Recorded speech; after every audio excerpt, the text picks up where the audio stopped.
comment se comporter après une prière de délivrance, après un cheminement, après avoir suivi les séminaires de la vie dans l'Esprit Saint.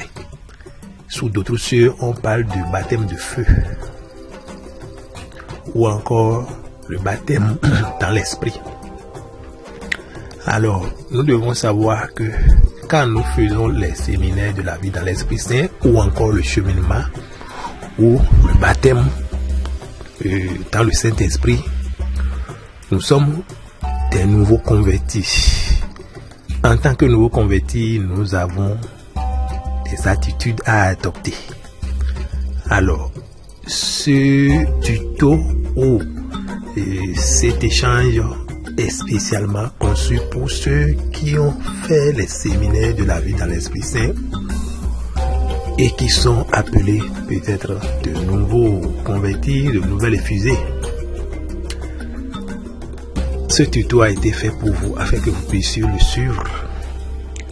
Alors, après avoir suivi les séminaires de conversion, le cheminement,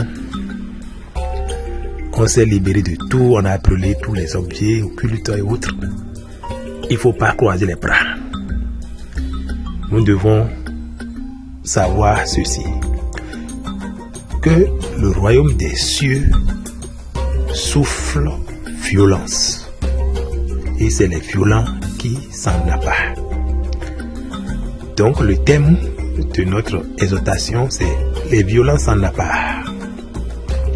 Lorsque Josué fut chargé d'être le chef qui allait conduire Israël dans son héritage à Canaan, il reçut la même exhortation par 3 fois. Fortifie-toi et prends courage. Josué chapitre 1, les versets 6, 9 et 18. Les 2 premières exhortations viennent de l'Éternel lui-même.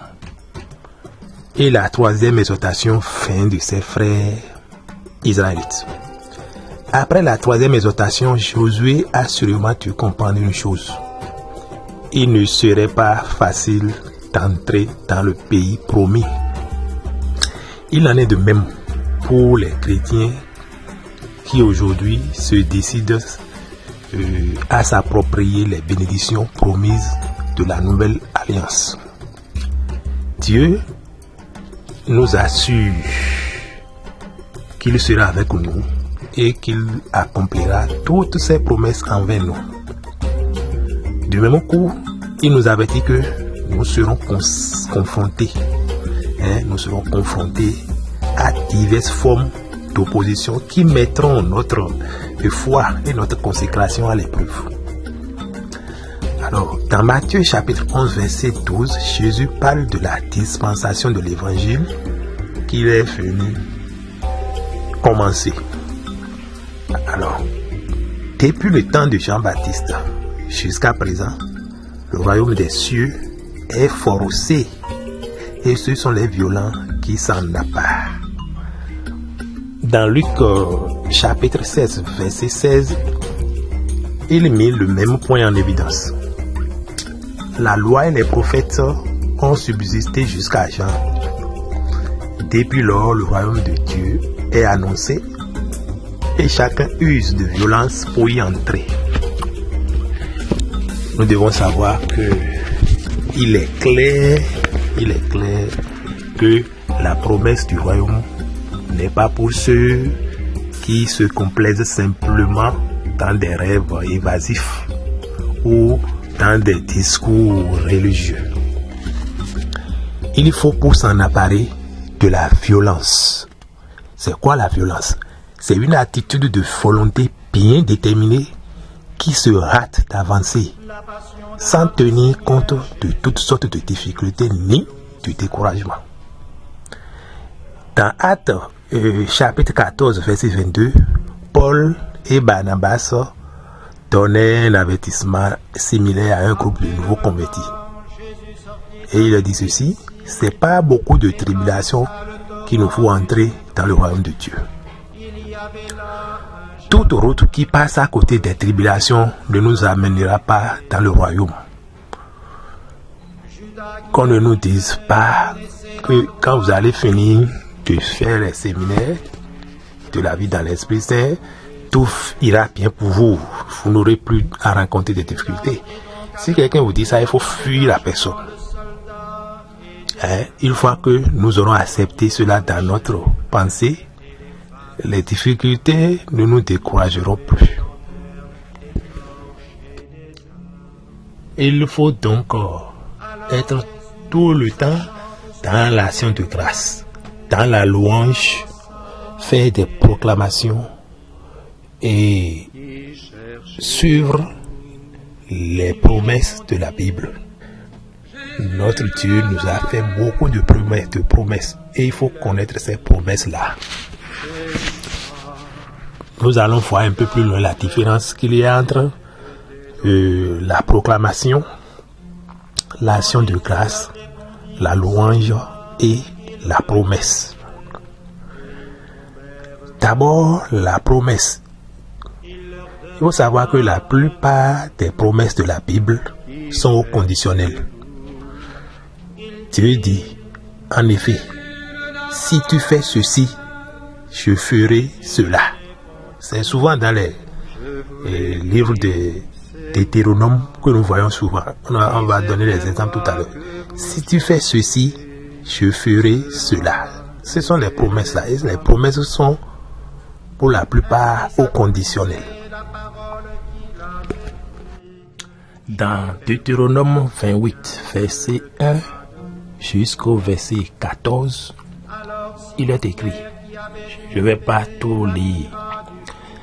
Si vous obéissez fidèlement au Seigneur votre Dieu, si vous veillez à mettre en pratique tous les commandements que je vous communique aujourd'hui de sa part, alors il fera de vous la première de toutes les nations sur la terre et il vous comblera des bienfaits que voici. Et à partir du verset 3, on a cité tous les bienfaits. Ce sont les promesses. Vous voyez que les promesses commencent par si. Ça veut dire que les promesses sont conditionnelles. Si vous faites ceci, je ferai cela. Et il y a un verset que vous connaissez correctement. Tout le monde connaît ce verset-là.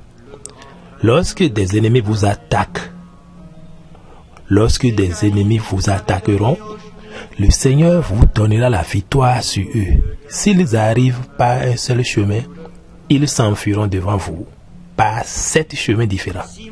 Deutéronome 28, verset 7. Donc, la plupart des promesses de la Bible sont au conditionnel. Les promesses sont au conditionnel.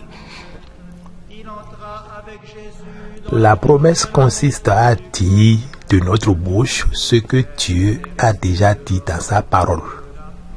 La promesse consiste à dire de notre bouche ce que Dieu a déjà dit dans sa parole. Au-delà de ces limites, la confession ne peut pas marcher. Ce qui veut dire que il faut connaître la Bible, connaître la parole de Dieu, lire la parole de Dieu chaque jour. Les évangiles, toujours, les lectures, les psaumes. La proclamation, ce mot dérive d'un verbe latin signifiant s'écrier ou crier à forte voix. Ça donne l'idée d'une forte et confiante affirmation de la foi, de nature telle qu'elle ne peut être réduite au silence par aucune forme d'opposition ou de découragement. Elle implique le passage transitoire d'une position de défense à une position d'attaque. Dans le psaume 118, versets 11 à 17, le psalmiste décrit une expérience de ce genre. Ses ennemis l'avaient entouré de tous côtés et étaient sur le point de le détruire. Mais l'Éternel intervient et lui donna la victoire. Son passage de la défense à l'attaque est décrit dans les versets 15 et 17. Des cris de triomphe et de salut s'élèvent dans les tentes des justes. Des cris de triomphe et de salut s'élève dans les tentes des justes. La droite de l'Éternel manifeste sa puissance. Je ne mourrai pas, je vivrai, et je raconterai les œuvres de l'Éternel. Vous connaissez bien cette chanson. Non, je ne mourrai pas, je vivrai. Voilà. Ce fut une proclamation joyeuse et confiante du psalmiste, déclarant ce que le Seigneur avait fait pour lui, qui mit le sceau à sa victoire. Si nous mettons cela correctement en pratique, cela aura les mêmes effets pour nous. Si nous mettons cela correctement en pratique, cela aura les mêmes effets pour nous, je viens de dire. Tandis que nous ferons une proclamation confiante de tout ce que Dieu nous a donné au travers du sacrifice de Jésus, cela nous conduira naturellement à deux autres formes d'expression, l'action de grâce et la louange. Bien que l'action de grâce et la louange soient étroitement apparentées, on peut distinguer les deux. En bref, nous remercions Dieu pour ce qu'il fait. Nous remercions Dieu pour ce qu'il fait.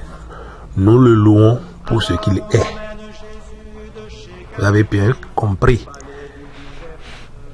Nous remercions Dieu pour ce qu'il fait. Ça, c'est l'action de grâce. Remercier Dieu pour ce qu'il fait. Nous le louons pour ce qu'il est. Louer Dieu pour ce qu'il est. Quand l'un est associé à l'autre, cela donne un accès direct à la présence de Dieu. Nous allons voir cela dans le psaume 100, verset 4.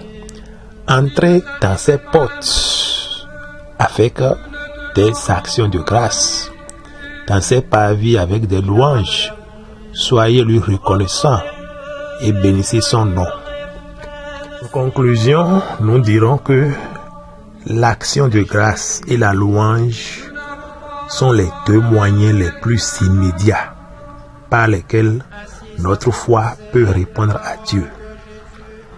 L'action de grâce et la louange sont les deux moyens les plus immédiats par lesquels notre foi peut répondre à Dieu. À la prochaine session ou au prochain tuto, nous allons voir d'autres formes. Merci.